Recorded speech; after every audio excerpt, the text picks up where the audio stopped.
Udah ya? Oke. Bismillahirrahmanirrahim. Anak-anakku sekalian, usul fikih kita melanjut, yaitu bait yang kedua. Wal qaulu wal fi'lu wa fil fi'lin hasar takriruhu kazil hadisi wal khobar. Jadi usul fikih ini bukan membahas masalah fikih, tapi di sini bab yang kedua, jilid yang kedua, yaitu usul fikih yang membahas masalah usul hadis. Wal qaulu wal fi'lu wa fil fi'li in hasara takriruhu kazil hadisi wal khobar. Wal qaulu wal fi'lu, hadis atau sunnah atau khobar, jadi sama tuh. Sunnah sama dengan hadis, hadis sama dengan khobar, bimaknan wahidin, dengan makna yang satu. Jadi kalau dibilang sunnah ya hadis, dibilang hadis ya khobar, dibilang khobar ya, jadi bimaknan wahid, satu makna, sunnah, hadis, khobar. Nah sekarang di situ ada dua pendapat. Para ulama ada dua pendapat. Sunnah atau hadis atau khobar terdiri daripada qaul dan fi'il. Jadi kalau kita bikin skema, ya, bikin skema, kita tulis di atas sunnah, bikinin kaki dua, yaitu terdiri daripada qaul dan fi'il. Fi'il terbagi tiga. Bikin kaki lagi itu di lempengan fi'il, tiga kaki. Sebenarnya nanti kalau kita shoot di papan tulis, nanti saya buat skemanya di papan tulis. Nah, fi'il dibikin kaki tiga, satu takrir, dua isyarat, tiga waham. Jadi wal qaulu wal fi'lu, hadis terbagi dua bagian, terdiri dari qaul dan fi'il. Wa fil fi'li in hasara, dan pada fi'il terbagi tiga. Nah itu makanya tadi saya bilang bikin kaki tiga. Wa fil fi'li, dan pada fi'il bikin lagi tuh kaki tiga. In hasara, yaitu terbagi atau teringkas, takriruhu takrir, satu. Yang kedua isyarah itu fi'il, takrir artinya pengakuan, diamnya Nabi itu tuh. Ketika Nabi disodorkan hidangan terbuat daripada binyawak dob, Nabi diam aja, enggak bilang haram, enggak bilang halal, diam aja, tapi dia mengakui sahabat pada makan, dia diam aja, itu namanya takrir.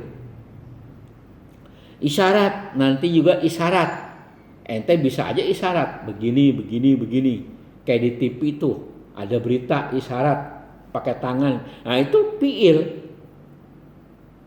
Yang ketiga waham, cita-cita Nabi itu fi'il sekalipun belum dikerjain. Contoh seperti puasa Asyura. Puasa Asyura itu Nabi belum ngerjain. Nanti di sini kita bahas. Di sini ada bahas, ada fi'il. Contoh takrir ada, contoh waham ada, contoh isyarat ada. Jadi wal qaulu wal fi'lu, sunnah itu atau hadis atau juga khobar terdiri dari dua bagian, kaul dan fi'il. Wa fil fi'li in hasara takriruhu, dan pada fi'il yaitu terbagi lagi, terdiri dari takrir, isyarat, waham. Kazil hadisi wal khobar, kazil hadisi wal khobar, seperti itulah makna hadis dan khobar. Hadis, khobar, sunnah itu bimaknan wahidin, dengan makna satu. Tuh tadi skemanya, sunnah atau hadis, ente mau tulis di atas hadis kek, sunnah kek, khobar kek, bikin dua kaki. Kaki yang pertama kaul, kaki yang kedua fi'il. Nah, fi'il bikin lagi tiga kaki, ada takrir, ada isyarat, ada waham. Kita lanjut syarahnya. Wa fihi anna min jumlatis sunnati qauluhu sallallahu alaihi wasallam wa fi'luhu. Nah, sampai di situ takrif sunnah itu. Wa fihi, dan pada ini bait, ini lafaz fihi, haknya itu domirnya kembali kepada bait. Jadi ente harus artikan ketika dikatakan wa fihi dan pada ini bait, maksudnya, mafhumnya, anna min jumlati sunnati, bahwasanya daripada bagian sunnah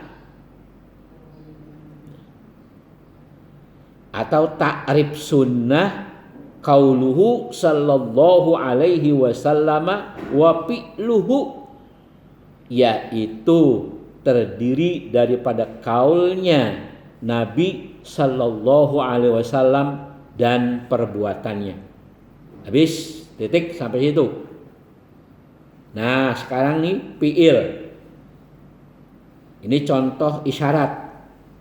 Wa minal fi'li, nah, al isyaratu ka isyaratihi sallallahu alaihi wasallama li Ka'b bin Malikin min dainin lahu ala ibni Abi Jadrin. Wa minal fi'li, min litab'id, ini bagian, salah satu daripada bagian fi'il. Jadi wa minal fi'li, min lil ba'd, litab'id, dan salah satu daripada bagian fi'il al isyaratu, yaitu yang namanya isyarat. Isyarat fi'il. Jadi ente isyarat begini, katakan saja tuh, mulut ente pegang atau telunjuk ente taruh di mulut, isyarat apa namanya ini? Diam. Itu fi'il.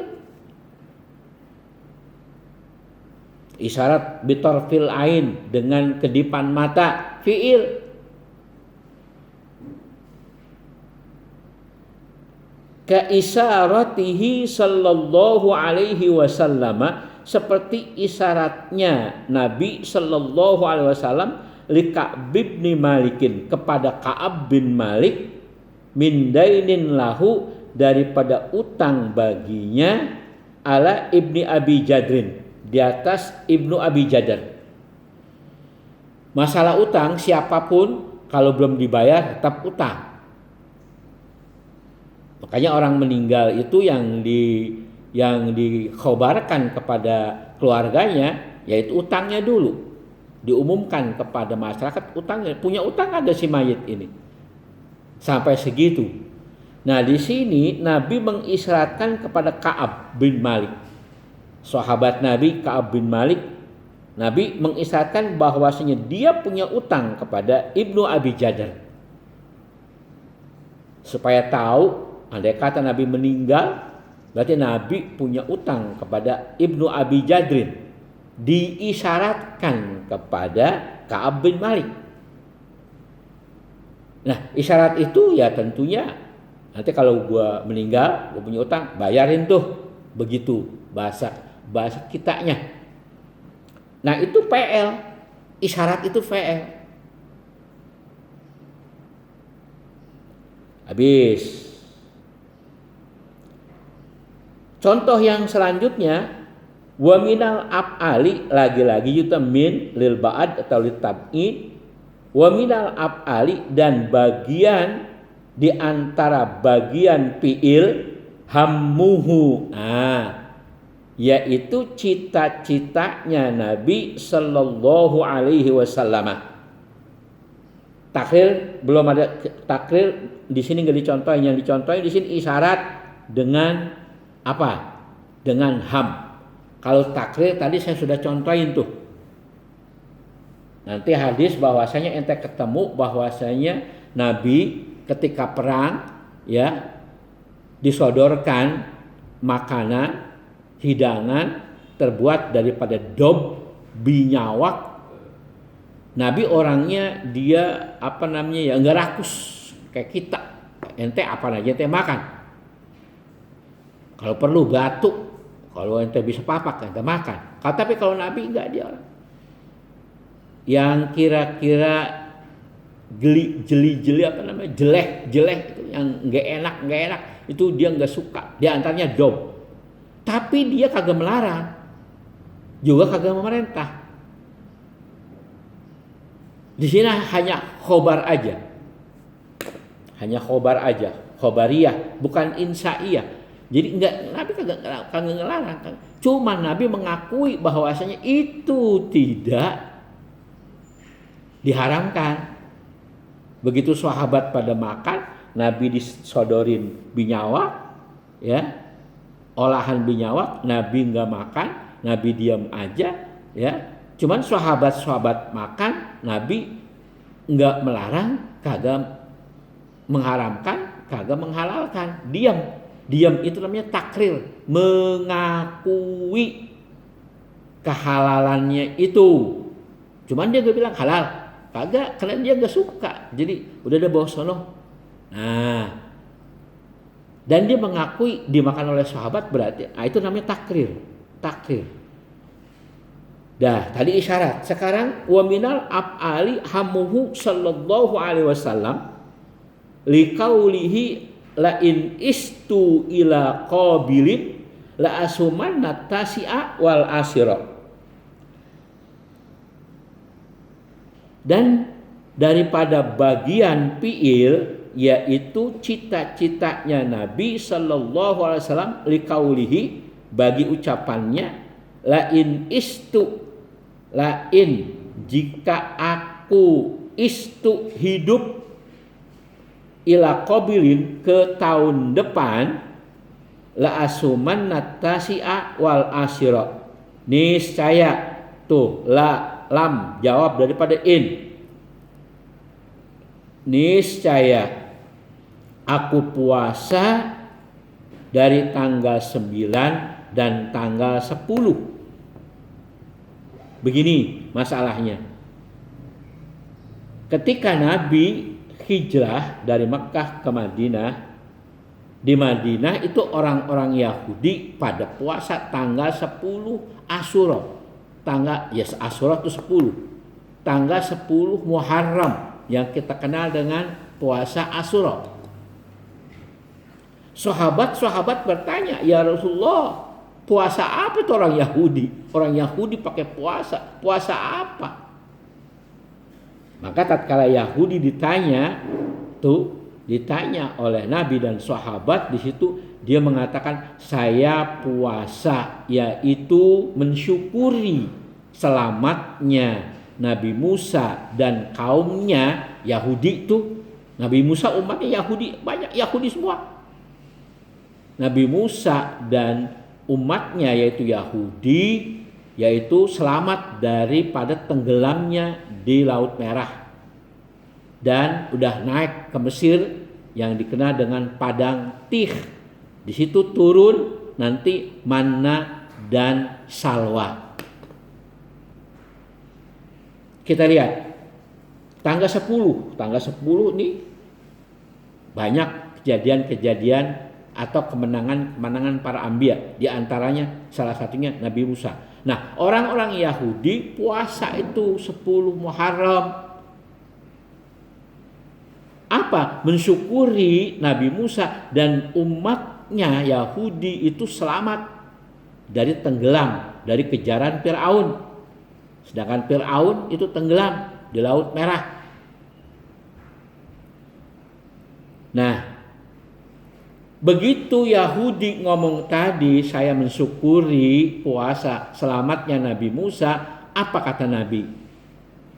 Nahnu atau ahakku bi Musa.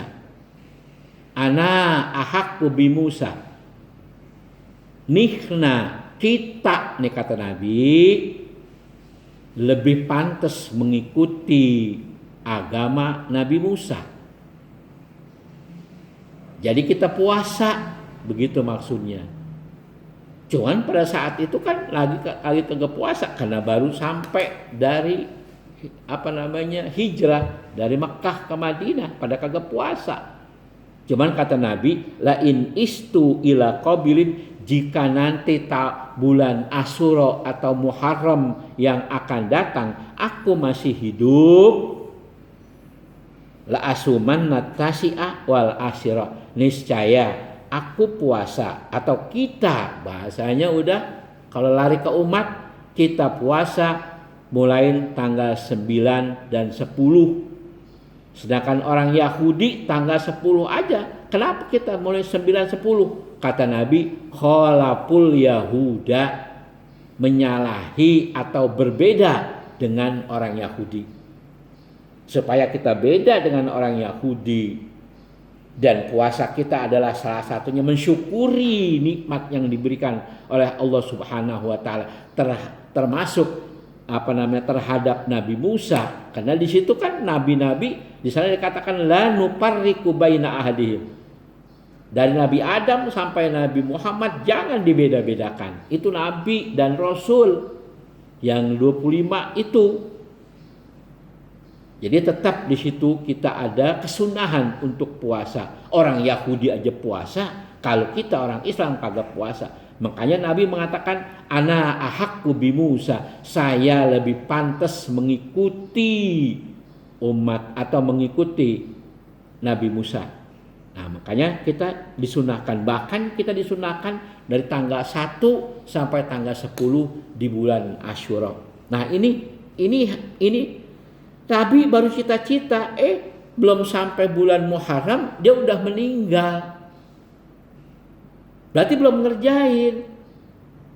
Nah, ini Imam Syafi'i bahwasanya cita-cita Nabi udah menjadi PL Nabi. Sekalipun Nabi belum ngerjain, maka seolah-olah Nabi udah ngerjain. Kita umatnya muakkad, sunnah muakkad. Tuh. Apa di sini ilatnya? Alasannya kok Nabi belum ngerjain udah dianggap PL? Fa iza hamman nabiyyu sallallahu alaihi wasallam wa aqaminhu aikun kana matluban syar'an. Belum habis, li'annahu la yuhimmuhu illa bihaqqin. Dah segitu aja dulu koma. Fa iza hamman nabiyyu, maka apabila bercita-cita Nabi, niat Nabi, wa aqa minhu aikun, sekalipun ada halangan daripadanya, akan satu halangan atau memperlambat diantaranya akan satu kelambatan, karena di tengah belum sampai bulan Muharram Nabi udah meninggal. Itu aik namanya. Aqa minhu aikun kana matluban syar'an, niscaya adalah dituntut secara syara'. Maka kita secara syara' hukumnya sunnah, dituntut untuk puasa Asyura. Li'annahu, belum habis, karena bahwasanya ini masih ilatnya, la yuhimmuhu, tidaklah Nabi itu bercita-cita illa bihaqqin, kecuali benar. Nabi kalau udah bercita-cita pasti dia kerjain, cuman lantaran nggak sampai umurnya ke Muharram, makanya dibilang lain istu ama ila qabilin, jika memang aku masih hidup ke tahun depan, la asuman tasi'a wal asyra. Tuh, kembali ke situ tuh. Garis bawahnya tuh dialog Nabi dengan orang-orang Yahudi.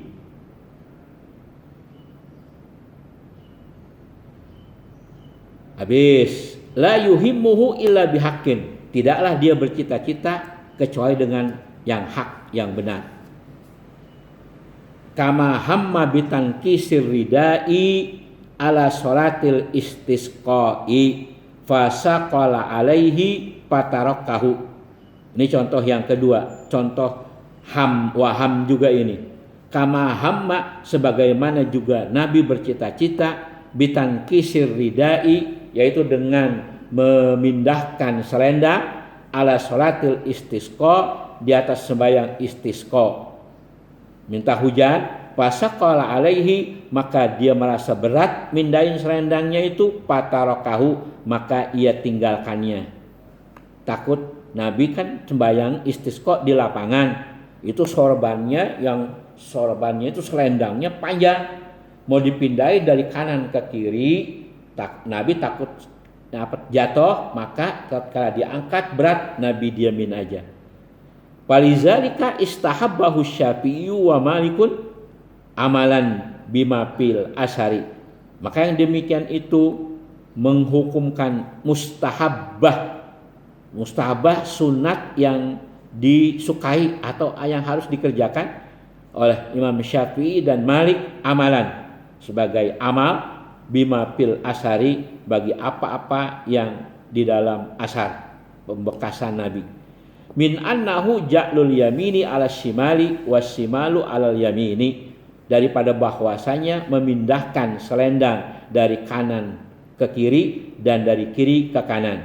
Pindahin, kalau kita nih nanti kita sholat istisqa, maka imam sebelum berdoa pindahin itu selendang dari sebelah kanan ke sebelah kiri atau dari sebelah kiri ke sebelah kanan. Tujuannya apa? Tahwilul matar, tahwilul har ilal matar, mindahin dari musim panas ke musim hujan. Wa fi idkhalil hammi minal fi'li yaqtadi duhula duhulu ghairihi, dan pada memindahkan waham, ya, dan pada memasukkan lafaz ham, cita-cita, minal fi'li ke fi'il, yaqtadi itu menuntut, ya, duhula ghairihi, masuk yang lainnya, minal af'alil qalbiyati, daripada perbuatan-perbuatan hati. Jadi kalau begitu niat masuk ke fi'il, kal qu'udi, seperti niat duduk, bihilafil i'tiqadati, tapi berbeda dengan masalah i'tiqad, iman, keimanan itu bukan fi'il. Masalah kepercayaan, wal ulum, dan ilmu juga bukan fi'il. Ilmu ini transfer dari hati, mata, dan guru, atau hati, mata, dan kitab. Itu transfer, jadi ditransfer. Kalau ada kata fi'il, nanti di otak kita penuh lah, nyungsep keberatan. Masalah akidah, kita percaya kepada ini, kepada itu, bukan fi'il. Dia namanya nanti di sini infialat.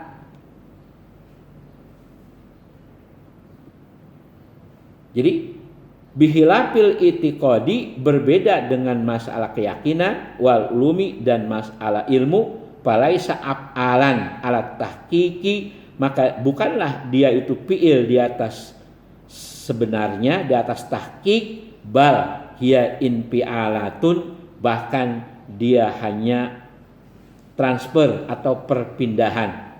Qauluhu wa fil fi'li ila akhirih, dan ucapan qauluhu wa fil fi'li ila akhirih, wa fihi, mafhumnya itu wa fihi, lagi-lagi haknya ini domirnya kembali kepada bait, wa fihi, dan pada ini bait, maksudnya anna takhirahu sallallahu alaihi wasallam dakhilun fil af'ali, bahwasanya takrir mengakuinya Nabi atau diamnya Nabi tadi tidak menghalalkan dan tidak mengharamkan, dakhilun fil af'al, masuk kepada fi'il. Qauluhu kazil hadisi wal khobar ay annal hadisa wal khobar kaza ay as-sunnatu. Seperti lafaz hadis dan khobar, artinya bahwasanya hadis dan khobar begitu, bimaknan wahidin tadi, ay as-sunnatu, yaitu sunnah.